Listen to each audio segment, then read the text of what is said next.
Om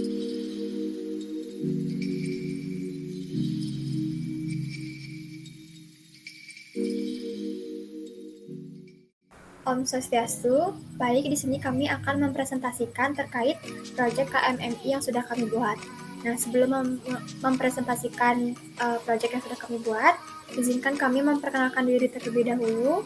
Saya Ibu Syalimah Dewi Saptarini dengan NIM 1813021023 dari Program Studi Pendidikan Fisika Universitas Pendidikan Ganesha. Dan rekan saya, Nikade Dwi Antarini dengan NIM 1813021026 dari Program Studi Pendidikan Fisika Universitas Pendidikan Ganesha. Nah, untuk penjelasan pertama akan dipresentasikan oleh rekan saya. Dipersilahkan.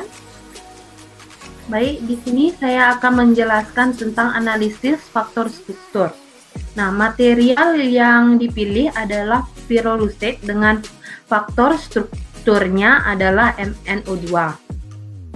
Setelah menentukan material, dicari data CHIF yang dapat diakses di website Kristalography Open Database dengan nomor CHIF-nya adalah 1514117 dan didapatkan beberapa informasi, yaitu yang pertama ada space group. Di sini sudah ada beberapa informasi, yaitu ada formula strukturnya yaitu MnO2, lalu ada nama mineralnya pirolusite, lalu nama sistematiknya itu manganes okside, lalu untuk space groupnya IT numbernya itu 136, dan untuk space group name-nya P42-MNM. Dari data di atas didapatkan space group-nya yaitu 136. Nah, dapat diketahui bahwa sistem strukturnya adalah tritagonal dan juga space group ini berfungsi untuk mencari nilai HKL dan koordinat lengkap melalui website Bilbao Crystallography Open Server. Lalu yang kedua ada posisi atom. Nah, di sini sudah ada beberapa informasi yang bisa dilihat, yaitu atom Mn memiliki multiplicity 2, lalu Wyckoff-nya A, lalu untuk koordinat X, Y, Z-nya itu 0, 0, 0. Lalu untuk atom O, multiplicity-nya 4, Wyckoff-nya F, lalu untuk koordinat X, Y, Z-nya itu 0,3, 0,3, 0. Lalu dari data CHIF tersebut kita juga dapat menggambarkan struktur kristalnya dengan menggunakan aplikasi Mercury. Dari aplikasi Mercury ini didapatkan hasil sebagaimana yang tertera di slide. Lalu untuk gambarnya ini merupakan sistem kristal tritagonal. Ini merupakan gambar struktur kristal dari pirolusite atau MnO2, yang dimana warna ungu merupakan Mn dan warna merah merupakan O. Lalu untuk mencari faktor struktur dapat dinyatakan dengan persamaan F sama dengan sigma J sama dengan 1 sampai dengan N E pangkat 2 PI dikali dengan HXJ ditambah KYC ditambah LZJ. Lalu dengan melihat tabel kristalografi pada website Bilbao Crystallography Server, dapat menentukan koordinat atau posisi yang lengkap dari atom MnO2. Lalu dari data CHIF-nya dipilih atom yang memiliki multiplicity 2 dan Wyckoff letternya itu A. Dari data tabel kristalografi didapatkan dua koordinat X, Y, Z, yaitu 0, 0, 0 dan setengah, setengah, setengah. Setelah mendapat koordinat tersebut, kemudian menghitung faktor struktur dengan cara untuk koordinat 1 yaitu 0, 0, 0, maka F 0, 0, 0 sama dengan E pangkat 2 PI HX plus KY plus LZ, maka F 0, 0 0 sama dengan E 2PI H dikali 0 ditambah K dikali 0 ditambah L dikali 0, maka didapatkan F00 sama dengan E pangkat 0. Lalu untuk koordinat kedua yaitu setengah, maka F setengah sama dengan E 2PI dikali HX plus KY ditambah LZ, maka F setengah sama dengan E 2PI dikali H dikali setengah ditambah K dikali setengah ditambah L dikali setengah. Maka setengahnya dikeluarkan lalu dibagi dengan 2, maka F setengah sama dengan E PI dikali H ditambah K ditambah L. Lalu dalam persamaan terdapat variabel HKL yang dimana nilai dari variabel tersebut dapat dilihat di website Bilbao Crystallography Server dengan mengklik Space Group Symmetry lalu HKL COND, maka akan muncul seperti pada slide. Lalu untuk menentukan nilai HKL yang akan dipakai, perhatikan pada bagian generalnya saja. Karena jika generalnya terpenuhi, maka spesialnya pun demikian. Dalam reflection conditional, ini merupakan kebalikan dari systematic absences. Nah, kemudian dipilih satu saja reflection conditional yang akan dibuktikan nilai nolnya.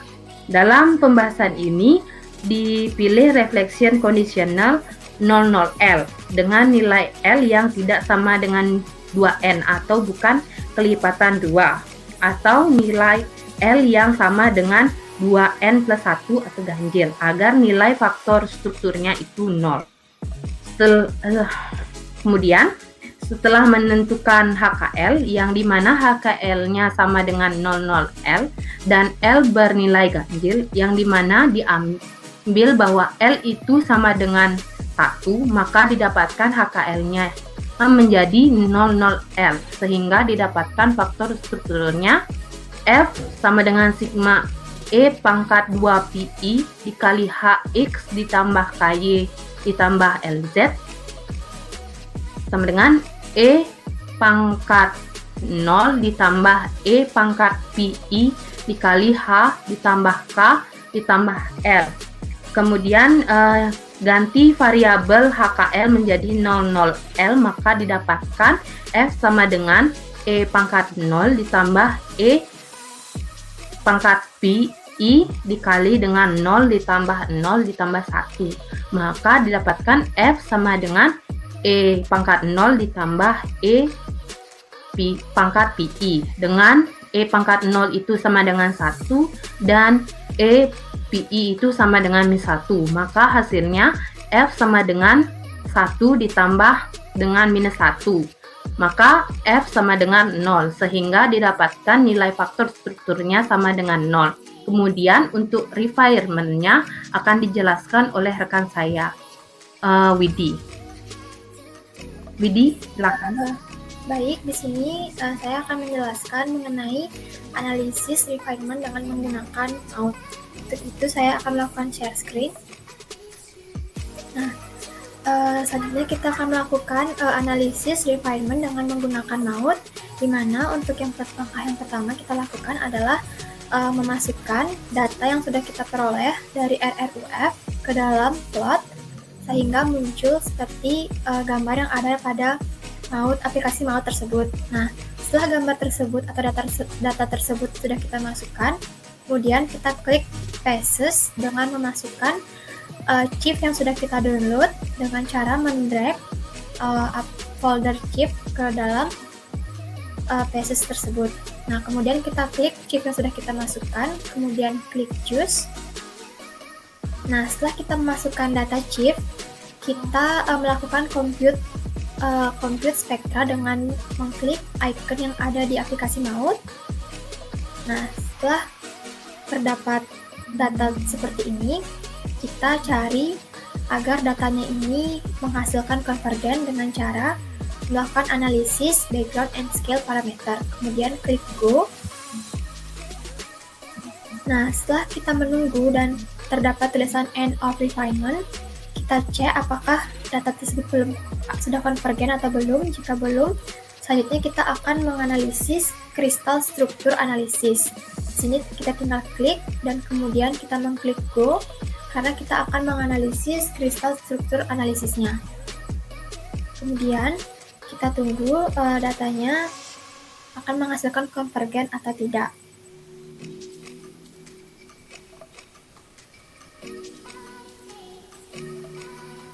Nah, di sini sudah terdapat tulisan End of Refinement. Mari kita cek apakah data yang sudah kita analisis ini konvergen atau belum. Nah, karena data yang sudah kita analisis ini belum konvergen, maka kita akan mengklik Launch Parameter Refinement untuk memperoleh data yang konvergen.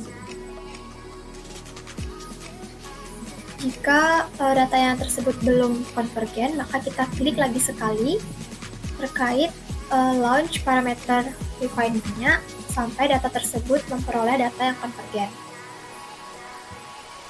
Nah, di sini sudah diperoleh data konvergen reach. Setelah itu, setelah data tersebut konvergen, kita cek apakah RWP-nya itu lebih besar dari 20 atau lebih kecil. Nah, di sini didapatkan RWP yang diperoleh dari data yang sudah di refinement itu sebesar 10%, yang dimana 10% tersebut lebih kecil dari 20%, yang dimana artinya data tersebut sudah bagus. Nah, setelah kita melakukan refinement data dan memperoleh data yang konvergen, selanjutnya kita bisa mengklik analisis dan mengklik result.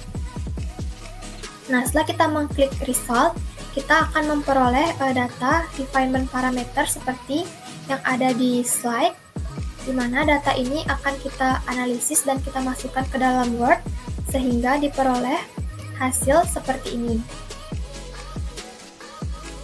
Nah, pada hasil riset tersebut didapatkan yang pertama itu terdapat atom fraction, yang dimana atom fraction dari atom Mn pada AT itu sebesar 0,33 dan pada WT itu sebesar 0,6.